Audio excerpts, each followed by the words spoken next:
gentlemen, welcome back. The best podcast in the history of mankind of all time ever.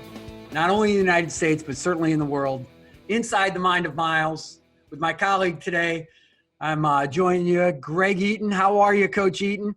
I'm good, Coacher. I'm good. Excited for the season kicking off finally. Oh, I can't wait. Well, basketball tips off, football kicks off.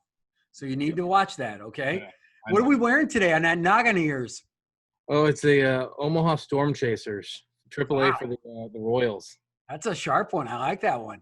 I like it too. It's got even the logo for KC on the side. So KC has big Husker nights down here, man. They fill that joint with red. yes, Yeah. you know our first year the Sox were actually playing them down there, so I made the drive. Yeah. Well, I haven't watched the KC game since that one first base umpire cheated the Cardinals out of the World Series championship in 1985. Not that I'm bitter. Sorry, Royals fans. I have nothing against you. You're just trying to win. We deserve to win. Totally bad call. Totally changed everything. Wrong, hoaxed, fixed, rigged. So, we got a heck of a show, and you're right, man. This is the start of college basketball. I think everybody's ready to, they're excited. There's some trepidation. Some couple leagues aren't going. We're going to actually talk to a couple coaches in the Ivy League in the next coming weeks just to see how they and their team's handling things. But when you look at what's going on in the landscape right now with the pandemic running wild, I think we're going to have to be very cautious and understanding that, I remember talking to Porter Mosier, whose team just had to shut things down weeks ago where they hadn't had a positive test yet. And he said he talked to Joe Girardi, and patience was the word. And I think that's probably good advice for all of us fans, somebody cheering for a team, the coaches coaching their team, the players, you name it. So hopefully we can get this thing started right. And we've actually got on our podcast today, how about this? Ben Jacobsen, the head coach at UNI, his star point guard, AJ Green, assistant coach Kyle Green, who's AJ's dad. And then we bring in Ali Farokhmanesh later. And, of course, Ali worked for us for, 3 years, Greg? Yes. Yep. And what was he like to work with? Because I know he was great to me. He was very nice to the boss. That's a pretty good way to put Ali right there. Always kissing the right guys at the right times. Ali's a tremendous young guy, great coach, great connector. And it's so fun to give him a hard time because he's such a gentle soul and he takes things so well. He doesn't really get rattled by anything. And he made one big shot. He made a shot. So, ladies and gentlemen, as we get going, Greg and I are going to introduce you to the University of Northern Iowa Panthers. Ben Jacobsen is our start of our thing, and we can't wait. We hope you enjoy it. It's going to be 45 minutes of a lot of fun. I hope you enjoy it and stick around for the end. Ladies and gentlemen, welcome back to the best podcast in the history of mankind, Inside the Mind of Miles. And the reason it is the best is because I have one of the superstars in all of college basketball here with us today, the mid-major darling, Ben Jacobsen of the University of Northern Iowa Fighting Panthers. How are you, Ben? We're good, Tim. Happy to have made the podcast. Since the invite, I've thought about this a little bit. You, Nolan, South Dakota, Mayville, North Dakota. We go back like 30 years. I would have thought we would have been in the first top three, and we're way down the list. We're second in the Valley to get onto your podcast. We're way down your dang list. I thought maybe we'd be top three, but just thrilled to be on the greatest podcast in the history of podcasts. Yeah, well, I feel strongly about that, Ben, and I thought about having you on earlier, but I just Porter Mosier's still a darling. He's a guy that, let's face it, he wore the tennis shoe, dress shoe to the Final Four, first guy ever, and for that alone, it was from 30 years of friendship. I get it. Yeah. If you're going to let somebody down, it better be your close friends. So with that, how was it last year, Ben? And we'll get into some of the how we met each other years ago. But last year had to be very difficult to have the season end the way it did. You had a heck of a team. You had wins early in the year against South Carolina, Colorado. They were looking better and better and better, for at-large purposes if that didn't happen for you. How was it like with the kids and the team when they shut things down in March? Yeah, and we had, we kind of had got it on both sides with the last game against Drake. Because we had a tremendous year, Tim, as you said. Like, and that group, one of the fun things about it was that group of seniors had not won a championship, and they had not been to the postseason. And most of those seniors, we had 5 seniors, 4 of them were fifth-year guys.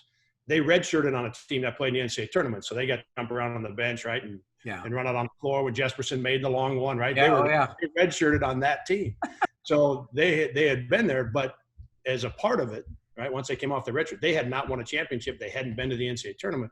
So, we all know what that's like, right? You get to the end of your career and you haven't done that as a guy who's a starter or a full-time player. So we had that side of it. And, Drake beat us in the quarterfinals of the conference tournament. And that obviously stung after the year that we had. But then to have an end not knowing if we were going to get into the NCAA tournament, right? Not knowing if we were going to get in that large. And that, I think most people felt like after that Drake game, we probably weren't going to get in that large. And that we still felt like we had a chance, obviously. But so who knows how that part was going to play out. But to not see it through with those 5 seniors was tough, Tim. That conversation, I know you've been a part of them, at the end of the year or when difficult things happen. To not, to go in the locker room, when they shut everything down and to have that conversation with the guys. I mean, you know what that feels like, right? It's just it's a hard conversation, but I mean, it's the guys, the things they talked about, because what I asked them was, look, we got no control over this. You guys did your job. Like, Drake beat us. Okay. But outside of that, you guys did your job. You're in the hunt. Yeah. The edge of the top 25 in the hunt for that large bid all year long. All year. Like, you did your job. So we had a great talk. It just was tough, man. I for one thought you guys would have been in. I really do. I thought even though, late season losses happen on neutral courts. I mean, it just happens. Trying to beat a team 3 times, happens. Conference tournaments. It always felt to me like conference tournaments wins mattered a little and losses mattered just a little more, but they still kind of held you accountable for all, the ambitiousness of your schedule, the fact you went out and searched for people on the road or tournaments or whatever, that those things kind of outweighed, and sometimes that bothered me because you could literally beat a team as an at-large and the other team got in, under other criteria. So, but that, being it out of control, and that's what a coach tries to do is we controlled what we could control and we did as well as we could. We've run our race. And that's what you try and preach to them. Right. And, but when it's not, when you're sitting there and waiting, and thank goodness, I mean, we all got put out of our misery rather early. But to be sitting there and be waiting is the hardest part. Tom Petty had it right, dude. Yeah. Waiting is the hardest part. Yes, he did. Yeah. And that because they look at you with that look, right? Jimmy, they look at you with that look like, yeah, coach, I get it. You talk to us all the time about, as you said, running our race. Yep. And you just told us that we did it. We did everything. We were 25-5. We went to Colorado. We played West Virginia. So, yeah, we did everything. Okay. Yeah. Yeah. And now you're sitting here telling us that the COVID shut it down or we might not get in because 99% we did it. We get beaten once on a neutral game, like you said. So, that look, right? They look at you like, okay, great. That doesn't mean much. That meant a lot in September when you told us we got a race to run. When it was an extra run. Yeah. Your job. Yeah. That meant a lot then, coach. It don't mean a whole lot right now. No, they want certainty. And unfortunately you can't give it to them. And that's a hard part. So how has that affected this year's team and your scheduling this year? You just hopped in the Crosstown Classic up in Sioux Falls. Yeah.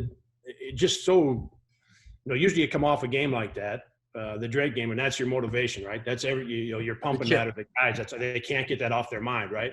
Well, COVID took the place of everything, not just college basketball, not just the Drake game, right? That has taken over everything for far more important reasons than us getting beat by Drake. So it just kind of left that, that just kind of got left out there after 1 month, then 2, now 6, right? So we just kind of started anew here when we got back at the end of July, had a couple really good weeks. We've been pretty COVID free for the most part, Timmy. So we've practiced for the last 6 weeks. So it really hasn't impacted us from that standpoint. From a scheduling standpoint, man, we're just trying to do the same thing we do every year. We want to play the best teams we can, right? Any games we can get, anywhere we can get them, We want to play those games. And so we, a couple days ago, made that change from the event we were in to up to Sioux Falls to get into that one. And it's a great field. And fingers crossed that we got 8 teams that don't, that are able to get started on Wednesday, right? That we don't have more teams having to pull out because of COVID, so we can get those games. Well, it's so interesting how different places are doing it different ways. Big Ten guys get tested every day, other leagues twice a week, whatever. But we're not here to talk about COVID a lot. What I like about your philosophy, Ben, is you're going to play your league games. You can't control that, and so you've always gone out to find an event or even a non-conference single game and taken great opponents, high-level opponents that you think might be in the NCAA, not just, a high major buy game because, it does well for your budget for the athletic department, but you look for games that committee is going to look at like, okay, Ben Jacobsen and Northern Iowa, they are putting themselves in a position that they deserve to be in the NCAA tournament because they're competing. They're going after the best. Yeah, and what's what's gotten more and more challenging every, 20 years ago, people just kind of played each other, right? When I got here as an assistant with Mac, scheduling was hard, but people just kind of played each other, right? 10 years ago, it was harder. People were starting to figure out, hey, wait a minute, now we don't want to be playing this team or that team. Let's just do this. 5 years ago, it was a lot harder, and in the last 2 years, Tim, people aren't going to.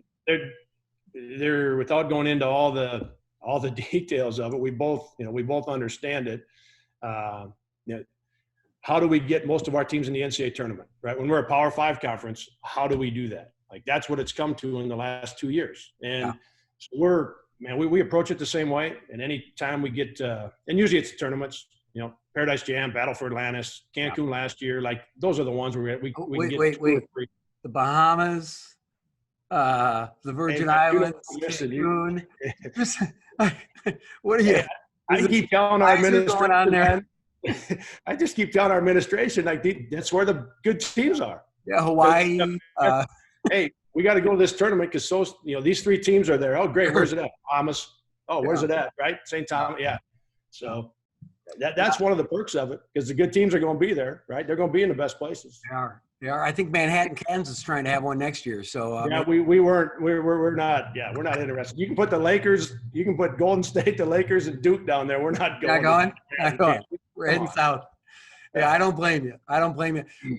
Don't you think that when you talk about playing excellent opponents, don't you think that Greg McDermott stealing his son from you when you had Doug McDermott signed, sealed, delivered, Greg decides to leave Iowa State and take a league job. And then he goes to you, one of his best friends of all time.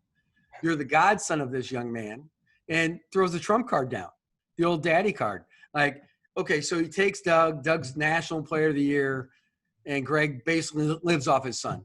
And he doesn't owe you. He can't coach a lick. He's a terrible coach. He's proven it. He lived off his son for the 4 years. Right. Yes, we all know this. Yes. So. Doesn't he owe a couple home games? I've heard you mention the Doug is my godson before. That's not accurate. So now from going forward, when you tell the story, their daughter Sydney is my goddaughter. Okay. So Sydney's my goddaughter. Now I have known Doug since the day he was born. So Mac was my assistant coach, as at the University of North Dakota. His first coaching job when I was a freshman. When you were a player. When I was a player. Yeah. So I have known Doug since the day he was born.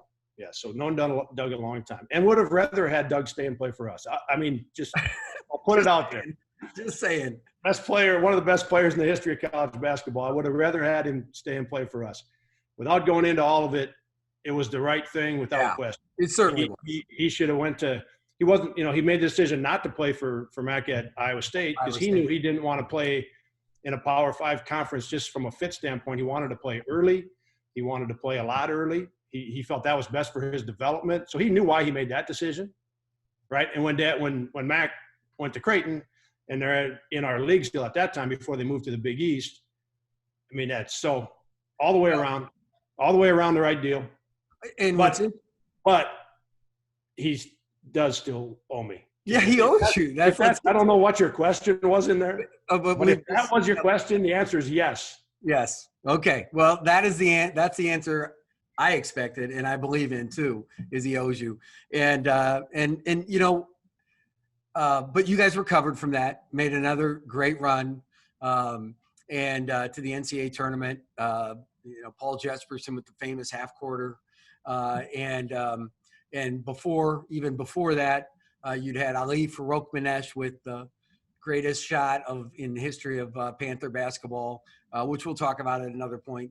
But when you look at the runs you've had, do they compare to a round of golf with Tim Miles at the Mayville Golf Club, or the ride from Fargo to Kearney, Nebraska on a D2 road? Were those two of the better moments for you, or were it those NCAA runs?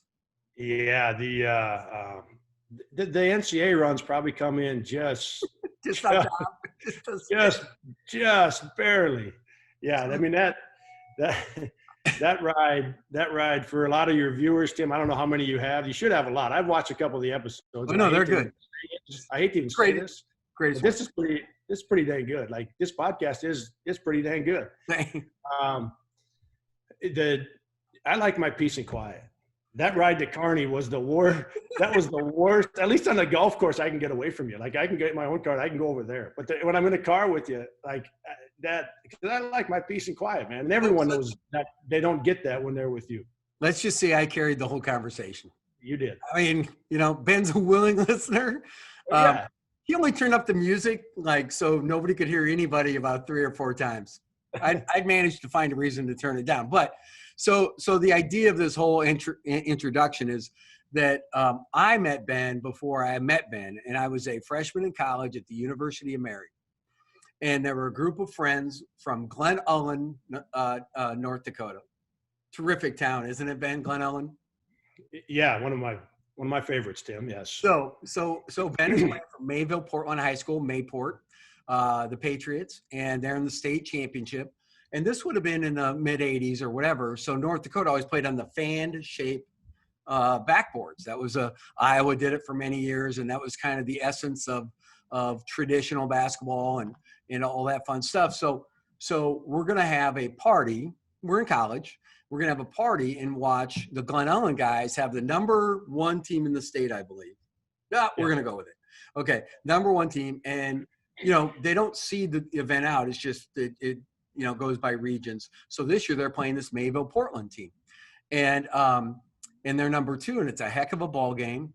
And at the end, there's this kid with a mullet, and I'll show you the picture, folks. You got to see it to believe it, right? And he just hits a little bank shot in from about 17 feet, and wins the game right at the buzzer, essentially, for Mayville Portland. Name's Ben Jacobsen, right? Is this completely accurate so far? Yep, so far. All right. So the Glen Ullin guys are losing their minds throughout the game. Just to be an antagonist, I start pulling for Mayville Portland, especially Jake, my man Jake. Okay. So when my guy Jake knocks it in, I'm hooting and hollering, and we're in this. How apartments are like lodges. Sometimes you just open up the door right to the outside, like it's a Howard Johnson, right? And we're on the 2nd floor. And so, sure enough, after the game, these guys are losing their minds that Glen Ullin is not going to win the championship. And so, sure enough, they interviewed Ben right after the game, and Ben's best line I've ever heard is like, "Ben, it took so many guts for you to take that last shot. And you knocked it in. It's got to make you feel great." And Ben says, "It sure does." And I wasn't even trying to bank it in. Not even, just throws it out there. I wasn't even trying to bank it in. And to bank in a fan shape, you got to hit it in the right spot, because he missed it 6 inches left. But he banks it in. Okay, the guy grabs the television, a 19-inch color television, pulls it out of the cord, out of the socket, marches outside and throws this thing, down to the frozen ground in North Dakota, shatters the television everywhere. And Ben Jacobsen became my hero right there in Bismarck, North Dakota, because of Glen Ullin. Yeah. So that as you know, I love the story, and I love it even more when you tell it. And I'm happy now that the nation has heard you tell it. So the play wasn't even for me, and I know we've talked about this. The play was for Shane Erickson. It wasn't even for me. I was a sophomore on the team, and it ended up blowing up, and I end up with the ball and take a dribble and fire it from 17 feet. The best part about it was when it hit the glass, Timmy, it went through it barely touched the net. I did not have to say anything, okay? But as you know, my mom and dad, right? They raised us. I got 3 brothers and a sister. That you tell the truth. Yep. You got to tell the truth. So they grabbed me, right? Everything's going on, and exactly as you said. And he didn't even. The interview was over. I just tossed it in there for extra. Oh yeah. The Catholic confesses. The Catholic confesses right at the end. My dad won't let me live it down. Like when they getting rid of the BSA and redoing it. Yeah. 6 years ago. Yep. Doing an article on some of the best games in the state tournaments and all this. They get a hold of my dad. So he tells the story. And he, of course, says, I can't believe my kid would not. I told him. I said, what are you doing? You leave it alone. Leave it there. Leave it alone. Folks, if you ever had a chance to meet Ben's dad, were they the Front Fenders? Was that the musical? Front Fenders, yeah, Front Fenders. Yeah. If you ever went now, he's been done with the band for 5 or 6 or so years now, but for, I don't know, Timmy, probably 10, 12, 15 years. They were good. Front Fenders were going pretty good up there. Yeah. And you wonder why. Yesterday was his 73rd birthday. That's awesome. Happy birthday. Yeah, my dad had his 94th 2 weeks ago, and those are cool. He's got a long way to go, catch old Tip Miles. Well, Ben, as we've gone through this, you've got another young man in your program that is a delight, AJ Green, and you've got a long-time loyal assistant in his dad, Kyle Green. I'd sure love to invite them to the show if we can pull that off. All right? Yep, that's great. That'd be awesome. All right, let's do it. Look at this group, ladies and gentlemen. This is why this is the best podcast in the history of mankind of podcasts. You won't find a better podcast with AJ Green, Naismith on the Naismith Watch Player of the Year, returning Missouri Valley Player of the Year. He's got his coach up there and his dad to his right, Kyle Green. Kyle, welcome. Thanks, Tim. Good to be here. AJ, welcome to the podcast, Inside the Mind of Miles. I appreciate it. I'm excited. AJ, who was your favorite coach of all time that you didn't go play for? Oh, for sure, you. Yeah, brother. Right answer. You just became the best guest in all of the history of mankind. AJ, you had a chance to go to the Big 10, to the Big 12, to the Big whatever, but you chose to stay in your hometown, play for a guy you trust in Ben Jacobsen, and certainly play for your dad. What factored into that? I think kind of just came down to me realizing I didn't need to necessarily go to a Big 10 school or ACC in order to achieve the dreams and goals I had. It can be done here at UNI, and it's been done by players before. And then that fit and relationship and just the culture here with everybody. I'd been around it my whole life. And so, this was just the right spot. And we've already seen, by the way, your talent, your ability. Your dad, Division III player, played in Sweden, B League, not their top league. Just not even that high. Talent from your mom or dad? Mostly my mom. I'll give my dad some credit too. My dad a little bit too. Hey Tim, I've seen Kyle's jump shot. I think that jump shot's got a little bit of Kyle in him. I think some of the rest of the stuff's maybe from mom. But I'm going to tell you something. KG's got that jump shot. I appreciate that, Coach. I appreciate that. Aren't you a lefty, Kyle? I'm not. It looks that way because I often shoot with 2 hands, but I actually am right-handed. Kyle I've known Kyle almost as long as Jake. Kyle, while all great things run through Mayville, correct, Ben? Ben, born and raised in Mayville. Lute Olson, right? I wasn't born. I got to Mayville when I was a sophomore, Tim. I don't mean to correct you. We got more important things to do in talking to AJ and Kyle. But when did accuracy inside the mind of Miles ever come to your head? When did the idea this is ever going to be anywhere accurate? Anyhow, so Ben Jacobsen goes through Mayville. Old Timmy Miles goes through Mayville. Lute Olson goes through Mayville. Ben goes up to Grand Forks where you got Phil Jackson, Bill Fitch, Casey Jones, Jimmy Rogers. And the whole time we got, who's our LSU guy? Dale Brown spent time in Grand Forks. So first of all, we have this cradle of coaches right there going through Mayville. All right. And do you ever, AJ, miss maybe not going up to Mayville and playing there? Maybe you guys owe them a game? Can't say I do. AJ, what's the most exciting game on the schedule that you've seen so far? This year, I think going to Wisconsin and going to Richmond are two that I'm looking forward to quite a bit. Richmond is really good. Unfortunately, they lost their point guard to a Yeah, knee I heard injury, about but that. they still have plenty of talent there. Yeah, sure. And West Virginia, hopefully. Oh, yeah. Yeah, and that tournament coming up. What's your favorite memory of last year, man? What was the excitement of last year? I would say either winning at Drake to secure the conference championship in season, and then definitely winning at Colorado, and then going and playing down at Grand Canyon too. Just the environment and atmosphere there is pretty cool. Pretty cool. Now, you didn't cut down the Nates at Drake's floor, did you, when you won the conference championship? No, we didn't. Well, we did that when I was at Mayville. We did it at Jamestown, and came back to bite us in the butt a little bit, but that's the way it goes. Kyle, what was the recruiting like? What was the recruiting process like for you? Yeah, it was definitely different to be on the other side of the phone calls, right? And it was exciting as a parent. It was fun to have your kids, have those opportunities and to go through those things, and but a little bit stressful at the same time because I was getting pressure from this guy that I worked for that I needed to make sure this kid stayed in town. I think And, that came up and then I was every getting even more conversation. pressure from my wife to make sure this kid stayed in town. So I had to kind of balance both. But like I said, it was a blessing, man. It was really cool. It was fun. It was hard to believe since I was a bad D3 player that had to be a player coach on the team in Europe just to get to play. But it was pretty cool to have as an experience. And there's the truth. And It all came out. That's awesome. Kyle, AJ, you're a pretty good golfer too. Yeah, I'm all right. So at what age did you start beating your dad in basketball, one, and golf, two? Basketball, definitely middle school age, maybe. There, younger. yeah.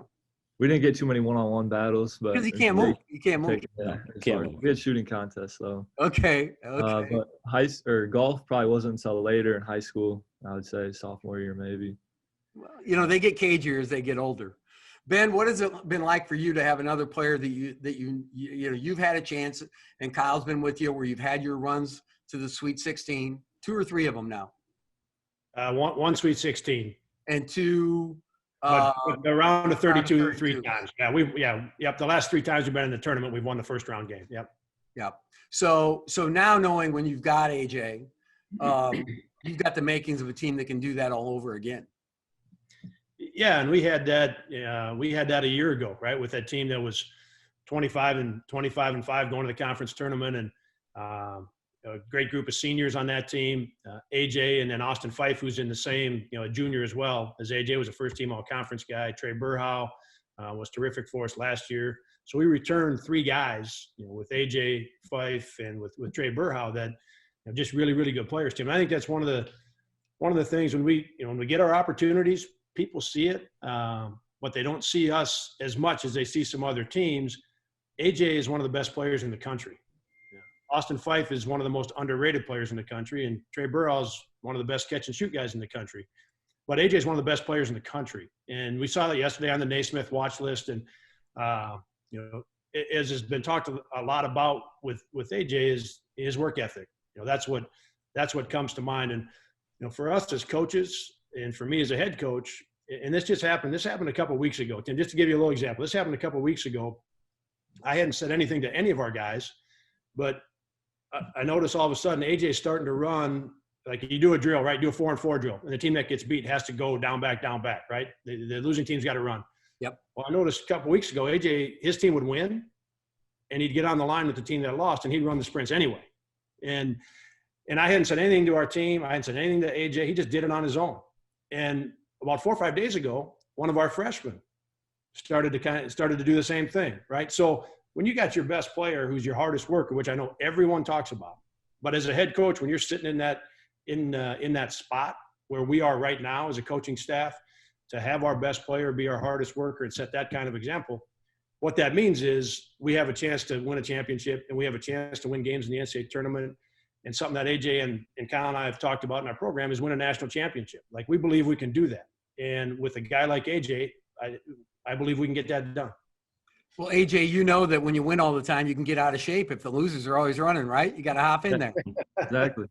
Hey, I can promise you one thing: the extra running he gets from his mom, because I have never run any extra. Maybe to the front of the buffet line. That's the only time I'm going to do any extra running. And Kyle is famous for those same jokes, and his wife is very fit, and Kyle is not. So, AJ, That's a nice way to put it. AJ, just as we wrap this up, who have you tried to model your game after? Why do you wear number 4? Tell me about those two things. Why do I wear number 4? I think when I was younger, I think it's just like that's the number that I don't know if my parents gave it to me or I just chose when I was little. And it just stuck Kyle, with were me. you number 4? I was number 4. Oh, so you just shoved that on your kid, right? I think it kind of happened on his first team in 3rd grade. He's like, "What number should I have?" Well, 4. Everybody wears number 4. Just like me. So Okay, so Yeah. you got stuck with it, AJ. he got kind of roped into it. Yeah. But I would say player would be CJ McCollum maybe. Oh, yeah, good. I really like him, just kind of his change of pace and speed, and he always gets to his spots. He's not necessarily super athletic, but like he is a little bit, and he's always under control and kind of still getting buckets, and he's from, mid-major school as well. Yep. Well, it can happen, dude, and you've got the ability to make it happen. Good luck to you. You're also on the all-academic team in the Missouri Valley. We know where you get your brains, Mom. And and at the end of the day, we loved having you on the inside the mind of Miles. And again, you just took my credibility way up compared to these guys on the other side of the screen. So I appreciate you. Good luck to you. We're going to be pulling for the Panthers here on the podcast, okay? Yeah, thank you very much. Absolutely. Yeah. Gentlemen, I appreciate it. This has been awesome. We still might have one surprise coming up. A guy by the name, have you ever heard of Ali Farokhmanesh? Northern Iowa's going to have to shoot it before the shot clock runs out. Oh, my. Farokhmanesh, a 3. Good! You can't be serious with that shot. Collins the other way. Tyrell Reed. Guys, Ali Farokhmanesh, the hero, the anti-hero of Kansas basketball. Ben Jacobsen, we're back. How does it feel to watch that in real time? Ali, Ben, you look cool as a cucumber.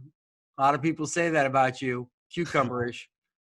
I'll let Ali go first. Ali, you watch this every Friday night? What do you do? Every Friday night, I make my wife and kids, we watch her before I put them to bed. But so it's a family ritual now, so I'm pretty used to it. But well, your wife's like a supermodel, so this the only reason that you ever, the only thing I have on rein her. that in was because you made that shot. So, so Ali, when you watch that, talk to me. I mean, it still brings chills, and it's still like it's surreal just because. And when you watch it back, and I don't watch it every Friday night, most Friday nights, but not all of it. But I remember the last time I watched it, I remember watching it and being like, how did we actually win this game? Like everything was falling apart. And then it just, I mean, we made a couple of plays at the end of the game, and I mean, almost turned it over again when you watch it right there. And then you know how it all started, Tim? Ali threw a cross-court pass for no reason. That got picked off. I was going to say that was a pick six, wasn't it? Whole thing. I feel like it was the setup of the actual press break. Reason why more than the player. I got a pretty good memory. I can diagram it right now. It'd be better for you if we didn't go down that road. Ben, when first of all there was a bounce pass against the press, which I didn't approve of. I didn't. Right, and then your point guard forwards it up the sideline to the floor, and Ali gets his drag step down. He gets his 1 foot down and just up one. We can run a little clock.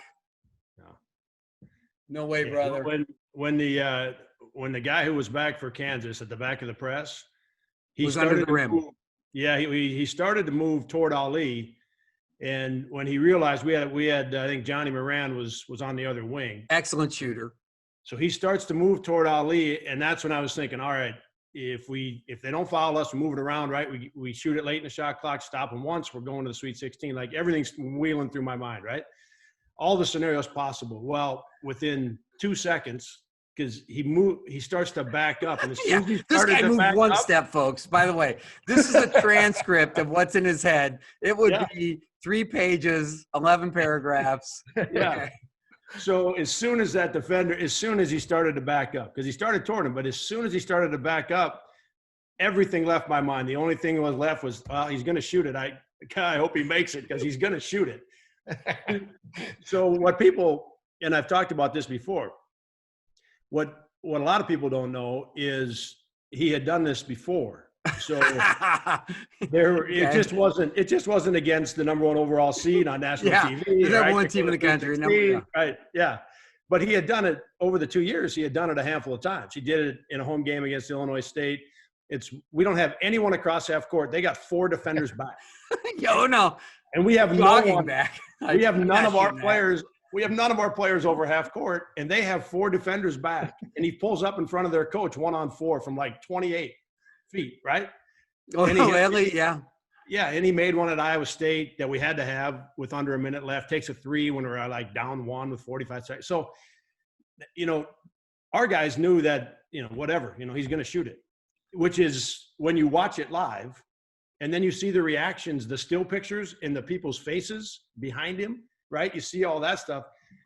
But, yeah. Yeah. But we'd seen it enough we'd seen it enough that that was I went through every scenario possible for 2 seconds, and then the kid backed up, and I knew he was going to shoot it, and right.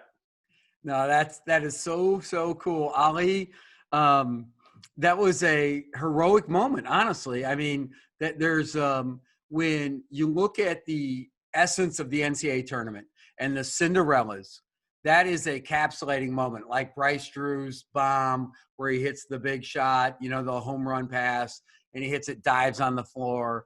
That is, one of the signature moments of the entire NCAA tournament. And you've really turned it into a lifetime and a career, haven't you? Did Coach Jake, did you think it was going in when I was shooting it though? Like when I was actually shooting it, did you think it was going in? So in those 2 seconds you thought out all those scenarios, did you think out if that ball doesn't go in the hoop? When you went up to shoot it? Yeah.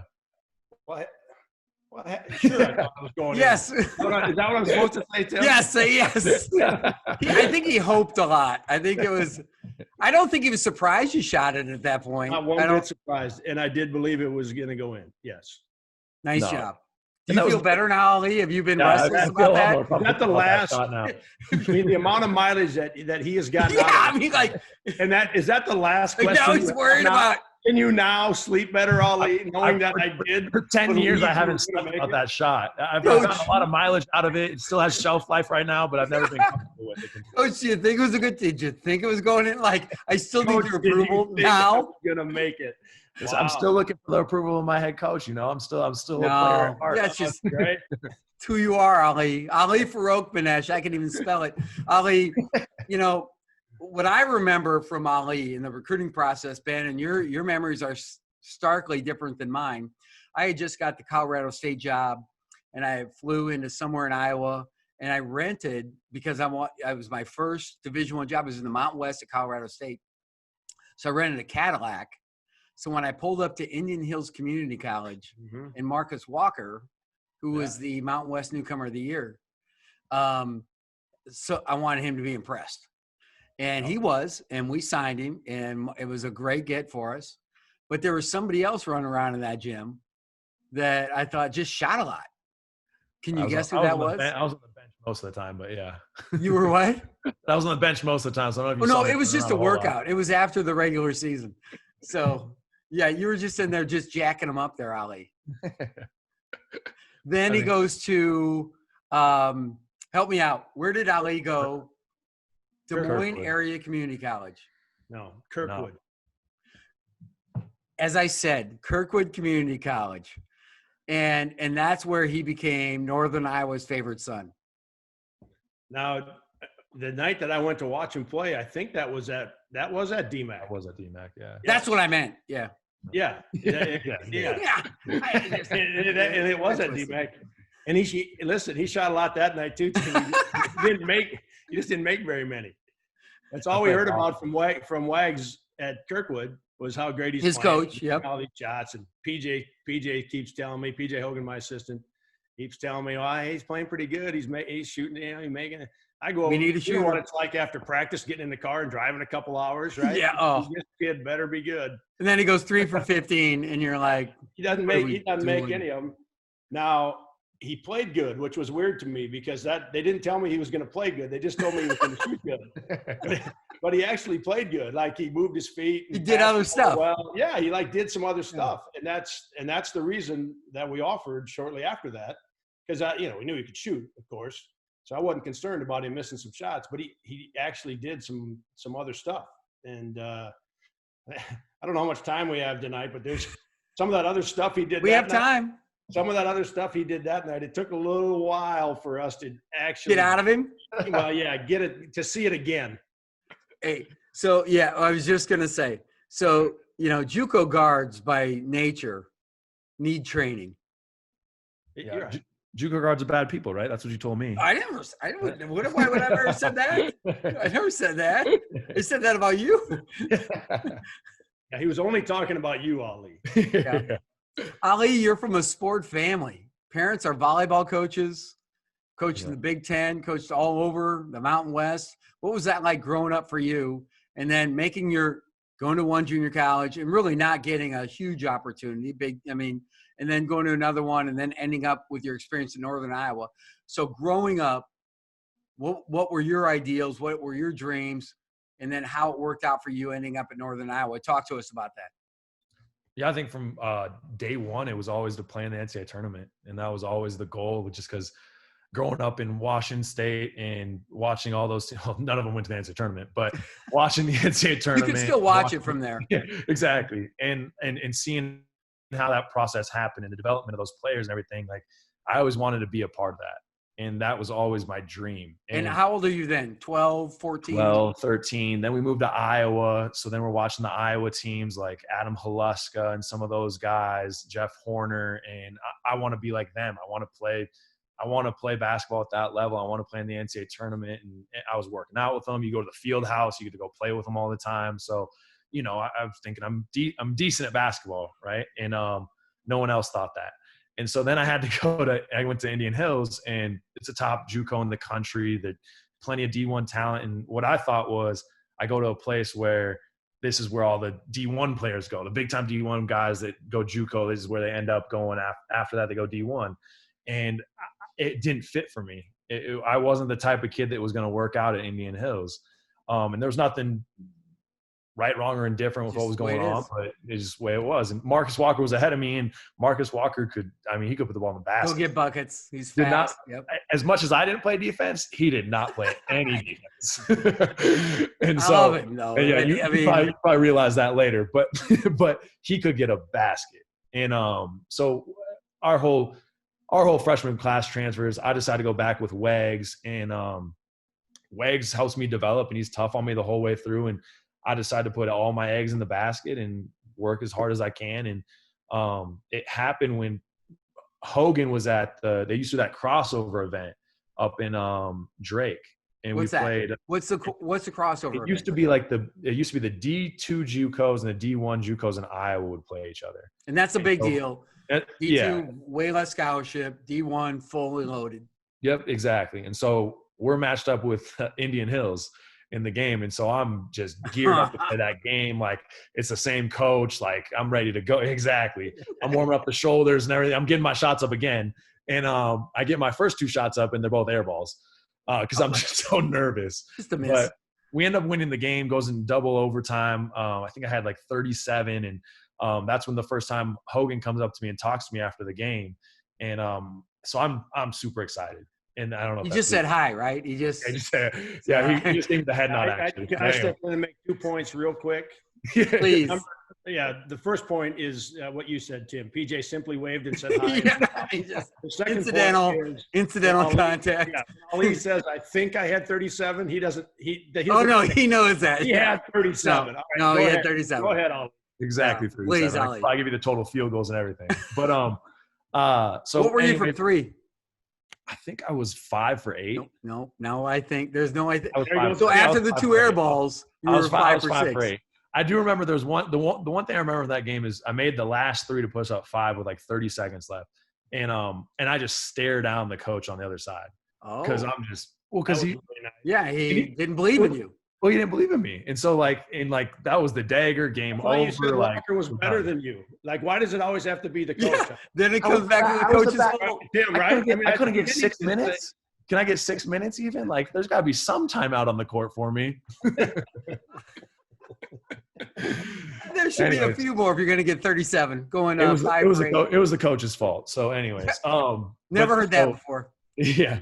So we go through the whole process, and honestly, like the reason why I chose UNI at the end of the day was I really believed that they believed in me. Like Coach Jake believed in me, Coach Hogan believed in me, Coach Green, and their whole process was great. Like Coach Green recruited me, Coach Hogan recruited me, and then Coach Jake was all in the rest of the way. And it came down to St. Louis and UNI at the end of the day. And Who was the coach at St. Louis? It was Rick Majerus at the time. Yeah, not a small deal. So what was the one thing Jake said to you that convinced you to go to Northern Iowa? He Was there a talked cool about- gym bag involved? Or, no, it was a handshake. With nothing else to it. And but it but was he- it, What's that? Ali, you can shoot anytime you want to. Like, let's just say we're playing the number 1 team in the country, and there's 35 seconds left, and Just we're a up 1. hypothetical. Yeah. Yeah, and there's No. 29 seconds on the shot clock. Go ahead. He honestly just told me that that we had a chance to win, and he really believed that we were going to win, and that we had Jordan Eggleseder and Adam Cook. Now, Jordan, he was a 7-footer Yeah, with great skill, great skill, good passer. Reminds me of a short, Cameron Crutwig, who everybody sees now in the league. Right. Really better range than Cameron. And right? Yeah. Warren's Jordan was taller, super skilled, and he was all 7 foot. Like he Oh, yeah. was legit 7 foot and super skilled. And then Adam ended up being Player of the Year when he was a senior, and Adam Cook. so we had some guys. We had some guys. Yeah. We had Player of the Year, the We gunner. needed somebody and the that big we kid. just needed someone to shoot a lot. That's all we were missing, Tim. Sign me up. Somebody to shoot a lot. And make a lot. We got to make them. But that was the reason why, because Kajot was coming back off the injury, and so Your point guard. Kajot was going to be there. They had John. Sometimes you got to give a full name, guys. Yeah, Kajot Helligbuck. This is a national podcast. Let's go worldwide. This is the best podcast in all of mankind. So you can't just say nicknames and Kajot. You gotta. This is like official. Yeah, you gotta be. That's So I'm just amazing. coaching you up. But so Immediate. Joe Helligbuck, he's on board. Adam Cook's on board. Jake Cook, who's coming in the following year. Lucas O'Rear was kind of turning the corner, and it was all Baseball these guys kid, that right? yeah, and these were all guys that were sophomores. So I knew that I was going to have a chance to play with these guys for 2 years in a row, and I thought we had a chance to be good. I'd never played with bigs at that level before, and I knew how much they talked about those guys, showed me how much they believed in them, and the way they talked to me about me and how much they believed in me. I thought we'd have a chance to win, and that's honest. That was the biggest reason I chose it. I really believed that we were going to win. Ben, you've had 3 different teams win in the NCAA tournament. Yeah. There's been teams I've been affiliated with, and myself included, that have never won in the NCAA tournament, and or rarely win. What do you think the ingredient to your success is at Northern Iowa? Obviously there's a level of toughness, camaraderie, and skill, and maybe that's the whole trick. But putting that together is a special spice, man. It's a special recipe. Yeah, we did not win the first time we went in 2009, which would have been Ali's first year with us when he was a junior. Okay. Was that Ali's fault? Yeah, most of it. Yeah. 3 for 15. Yeah. So we did not win that year, and it was that was a great experience for me as a head coach. So, and I don't know if Ali will remember this. Like, I thought we had to do some things, like some tricks, like, because we're in the NCAA tournament. So, like, and when I look back on it, it was almost like I was sending a message that we're not quite good enough to win this game. Like, Coach, why are you putting these weird movie clips up that you haven't put up all year? You're All year, trying yeah. to motivate us with all this different stuff, when we just ran through from like January 15th through our conference tournament. Now, back then, Wichita and Creighton were still in the league. Yes. Not that the league is, but I mean. Right. Yeah, Wow. they're both still in the league at that time, and we just blitzed the league from January 15th through we won the Valley tournament, so we got all the way through that. That was the biggest thing that I learned from a head coaching standpoint is, we're probably good enough to win if we just play the way play the way that we played in the last game that we got done playing, and I think that helped us going forward. Now we returned everybody but one guy, so we had good enough players the next year, which would have been the Sweet 16 year that we've been talking about. And then I had a coach. Either I caught the clip or I talked to him about it, and I don't remember if it came up, Tim, maybe when the two of us were talking about the tournament a few years later than this. You got to kind of go in there and act like you own the place. Yeah. And I didn't have any sense of that my first year as a head coach in the NCAA tournament. I had been there 3 times as an assistant in 04, 05, 06. We went 3 times when Greg McDermott was our head coach. But my first time as a head coach in the tournament, Tim, I didn't know. Yeah. And we cut that game down. We got beat by 5. Like, we were down big, but we cut it down, and we had a chance to get it really close. So we played a good second half once we settled in. Once you rediscovered who you were. Exactly. Yeah. That I think is the biggest thing. Like, when we get to those games, like, whenever it is, it could be a non-conference game at Colorado last year or some of the games what tournament. But for sure, when we get to the NCAA tournament, we just go in and be who we are and kind of act like we own the place. And I say that in a way of, guys are respectful. Like, we're going to play hard. We're right. But we are who we are, and we know it. Yep. And we're either going to beat you or you're going to beat us. But we aren't going to beat ourselves, right? I mean, we're going to beat you or you're going to beat us. This is who we are. Let's go. Throw the ball up, right? I mean, I think that's been the deal. So Michael Lewis was my assistant, and Michael was all-time assist leader out of Jasper, Indiana. He went to play at IU and was the all-time assist leader till Yogi Ferrell broke his record. And he worked for Brad Stevens after a few different jobs. He worked for Coach Knight, and he worked for Mike Miller, who was with the Knicks recently at Eastern Illinois. And Louis said the same thing about Knight and Brad Stevens, which was whether we were on the road or at home, we just we are who we are. Yep. We don't even talk about it. So whether it be the NCAA or a tough road game, we're just going to do what we do. And sometimes you feel like, well, we don't have enough talent to be who we are. But if you have enough toughness, or you have enough resolve, or if we're tougher together longer, that's what I used to talk about with my guys. We might not be as talented as those guys, but if we're just mentally tougher, physically tougher, we're more together, and we do it longer than them, we're going to win this game. Yeah. And Ali, I just want to bring you back. You weren't quite with us yet in 2014, where Ben had great success. Obviously, you're a huge part of that. So I called Ben, and we did have a conversation. I said, Ben, what do you think I need to do? And Ben echoed some of the same points he just said earlier. He also said, you need to let the refs know that, you belong. Matt so I just want you to know, wait, Ben, wait. So Ali, I want you to know in 2014, I became one of an exclusive elite club of people, which was a man that had been eliminated from the NCAA tournament, ejected for technical fouls. And there's 3 of us, okay? There's me, thanks to Ben, because I was telling the refs that we belonged. and so I get kicked out because of Ben, basically. So there's me and this 3 men in all of the NCAA tournament of all time are the only guys been ejected. Me, Larry Eustace, when he was at Iowa State, and Dean Smith. One of these things is not like the other. And what I say is you just don't know. But Ben, thank you for welcoming me to that club. Basically, I want to just let you know that I took your advice. I had forgotten that. Be careful about listening to your coach, Ali. Shoot your shot. I had forgotten about that little piece. Remember that conversation? I remember it now. I did not forget. When I was walking out and your buddy Greg McDermott standing next to me, like, are you okay, Timmy? I'm like, yeah, whatever. Jake. I gotta go call Jake. And Jake's full of great advice, buddy. Jeez. I got that from Painter in 2009. That was part of my first year experience. Like Painter. I told myself going into the game in 2009 that I was not going to look at the ref. I wasn't going to say like, this is the NCAA tournament. Like, Yeah, I'm not doing nothing, man. I'm just going to just stand here. And we're not 30 seconds into the game. Painter walks toward the deal and starts barking at one of the officials that's close to him. And I'm like, whoa, I guess you're supposed to. I don't know. I mean, you're supposed to do that. So that happens with the Big Ten too. Painter knows what he's doing. Yeah, so blame that on Painter. Okay. That's Painter, man. When you I'll talk gladly pass that on. Gladly pass that on to Matt Painter, no doubt. Guys, listen, this has been a blast. Just kind of getting together again.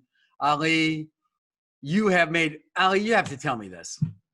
Okay. What kind of guy, Ben, as a former player and you're his mentor, right? Just shows up at the NCAA tournament out in Omaha or Kansas City or wherever it is and just starts interviewing like a man in the street, starts interviewing people about the 2010 NCAA tournament. Like, who would do that, especially if they made the shot to break the hearts of the faithful of Jayhawk basketball who were on their way to another national championship? If it had not been for your freedom, Ben, and Ali's huevos. Well, he's as we have found out again tonight, Tim. The mileage that one person can get out of one shot. Like, hey, you know something that people don't talk about? Have you seen his wife? Well, yes. But you know something that never gets brought up? He was wide open. For a reason. It's not like a guy had a hand up, Tim. It wasn't like he was wide open. No, like it was a lot of not guys, a hard shot. There's a lot of guys that can make that shot. So anyway, he's gotten. I mean, I don't know. The guy's gotten a lot of mileage out of it. Yeah. Amen, brother. I'm gonna keep it going as long as I can too. Like, Ali, how does it make you feel when you troll the KU fans as much as you do?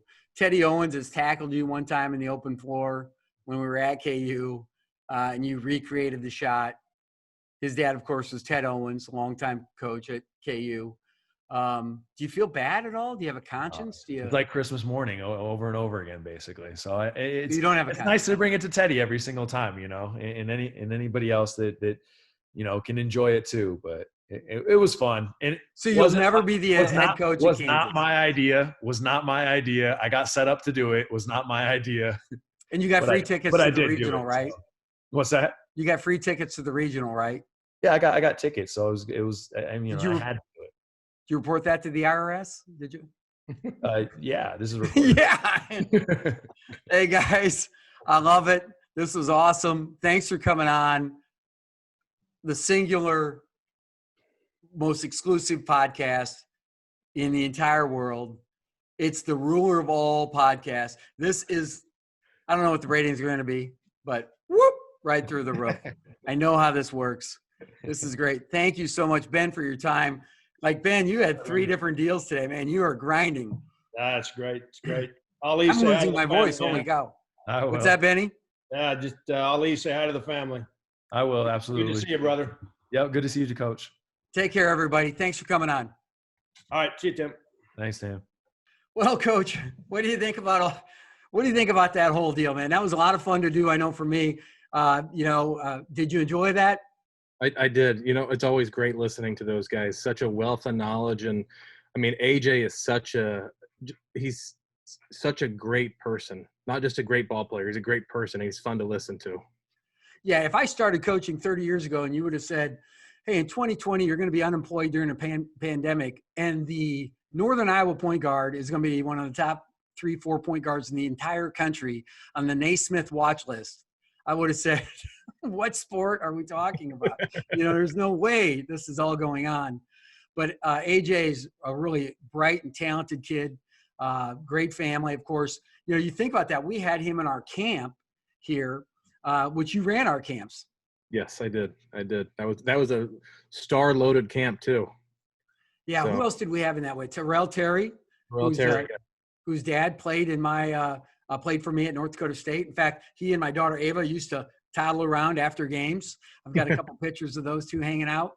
and Terrell just didn't go in the draft. I think that fall or the fall before, we had Tyrese Halliburton on campus. So I don't know that he was in camp, but we had him.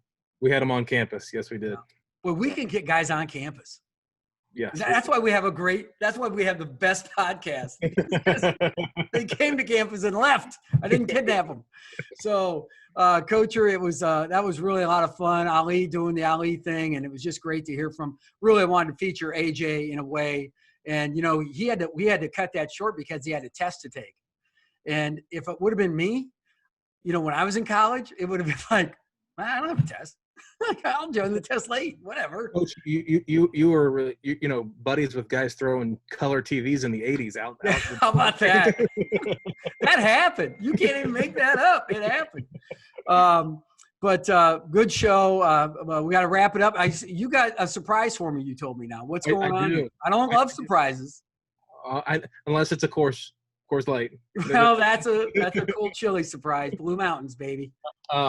You did this with Porter Mosier, and since we were going back to the Valley, I thought doing a little bit of word association might have.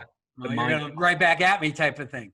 Yes. Okay. So I just got five for you. A couple of them are names. A couple of them are different places. So, you're not gonna get me fired from the podcast, are you? Nope. No, I'm not gonna do that. But first one is the Breslin Center. Tom Izzo. Okay. Tom Izzo. When I think of the Breslin Center, I think of walking out there. The crowd's phenomenal. It's great. Great place to play. Hype city. But it's Izzo just sitting there for the entire game and going against that guy. He is an iconic man. And what I think about when you say Spartan basketball, Sparty, Michigan State, or certainly Breslin Arena, I just think of Tom Izzo. He's such a fixture as an assistant coach and a head coach in that program. He's second to none. Next one we got for you. No Sit Sunday. Oh, electric. I get chills just talking about it. It was just, what was funny is Josh Gosser and there were two guards. Boy, those guys were good. I got to remember that. I'll tweet their names, but it was Gasser for sure. And Ben Brust, I think, would have been the other one. They both during the game said, "Coach, this is unbelievable. This is the best crowd I've ever played in front of." And then they hit a three, run along the baseline, get 4 screens, and whap a three. I'm like, hey, that was unnecessary. You didn't need to light me up. But it was a phenomenal day. And Dominic and Sue's in the front row. We had Mike Evans in the front row. We had half the NFL. And I remember talking to the 89-year-old gentleman that was a former basketball player and a veteran, of course, and that stood the entire game. And those are just, and the way that started was so weird. It was Chris Harriman got a Facebook message from a friend, and then we really didn't organize it. We just put it out on social media, on Twitter and Facebook, and I don't even know. I think we had Instagram back then too, and it went crazy. What a day for the Huskers. Worked their way into the NCAA tournament that day, that 2014 team. Yeah, that was special. I like the part you just talked about Brust and Gosser, how they reminded you of that in the summer. They ran into you. Yeah. Yep. The next one I got for you, kind of sitting on that, Teran Petaway. Oh. Well, the first thing I think of is mom and dad, who are great parents. I just naturally think of them through this whole recruiting process. And then I just think this kind of just fierceness and relentlessness when it came to competing, working out, work ethic, just a relentless mentality that, nothing was ever good enough. He'd have injuries, like chronic injuries, like, from overtraining. And so we'd kick him out of the gym and he'd be sneaking over to the rec center, The guy was just unbelievable. Last one I got for you, because we have the best podcast. I wanted to ask you one word, Jeff Goodman. Oh, jowls. Jowls. Is that what they're called? It's like he and Mitch McConnell are having a contest. Hey, it wouldn't be funny if it wasn't true. Yep. Yeah. We were going to have one more for you, but I didn't, you talked about not wanting to get fired. So I thought I would leave Carl Hess out of it. So I just cover the mic. Cover the mic. Yep. We're going to leave that one just where it belongs. Greg, Fun. That was fun. Didn't get me fired. Nice work over there. There. You see yourself in the mirror, folks. If I do it right-handed, I'm better. But I appreciate you coming on. What a blast. Great episode. More fun episodes coming up. I got guys lined up. I've been talking to Craig Smith. I've been talking to Richard Pitino. I've been talking to Brian Dutcher. And so I think we're going to have – I want to feature a lot of different guys, but I want to feature guys – again, this is a podcast about what you and I want to do and what we like to do. So we're going to talk to the guys we know, and we're going to talk to different people too. But it's been fun to watch this. And as we tip off the season, folks, the 2021 season, let's just buckle up and have a great ride and enjoy it, because it's going to be interesting at a minimum. So until next time, from inside the mind of Miles, make sure and subscribe. You can get it on Spotify. You can get it on Apple, all of them, right, Greg? Google Podcasts. Maybe leave a 5-star review. Something about the wit, intelligence, charisma of Greg, and the rambunctiousness of Coach Miles. And we really hope you enjoy what we're doing. And thanks for joining us again for our 5th episode of Inside the Mind of Miles.